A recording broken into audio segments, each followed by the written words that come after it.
My name is Marley Kreiser. I've been going to youth group here at EBIC for 2 years, and next year I will be attending E-Town High School for my sophomore year.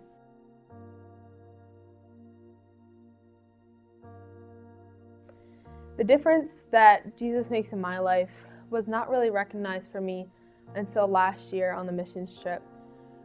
We went to West Virginia and we served the people there, and it was super easy.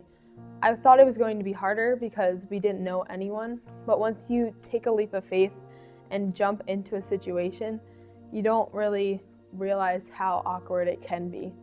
But I really could relate to them even if I've never met them, and I really felt God's presence throughout the whole trip.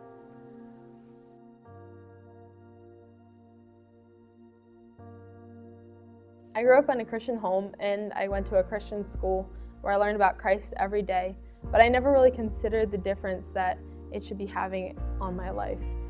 I had a relationship with Christ, but I didn't want to get baptized because I never really believed that I took my faith seriously enough.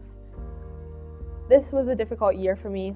It started out really well as my freshman year in high school, and my volleyball team was doing really well, but the relationships just crumbled all of a sudden, and everything just got really hard. I realized that the decisions I've been making weren't the best, and how the relationships I had weren't pleasing to God. Because of this, I became really lonely and depressed, and I realized that without God's presence in my life, I wasn't living the way I should.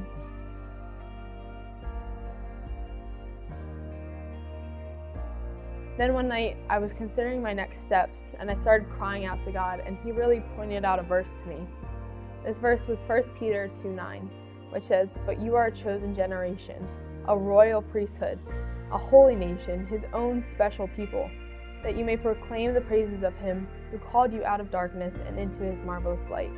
This showed me how each of us have a purpose in His plan, no matter how much we've messed up in the past or ruined the relationships that we've built for so long.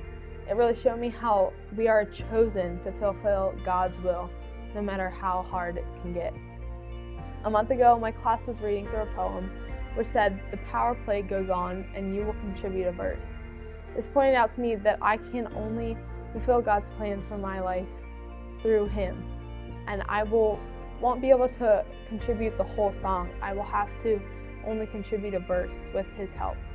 I needed God's influence and guidance in my life, which I hadn't been living. Ever since that point in my life, I've been trying to consider what God wants for me in my life, no matter the situation. Now, my devotions have been helping me grow closer to God, and the fellowship with my friends and leaders at youth group have helped me to see the way my life is shifting closer to God. Today marks my public dedication to God and my desire to live a life of service for God.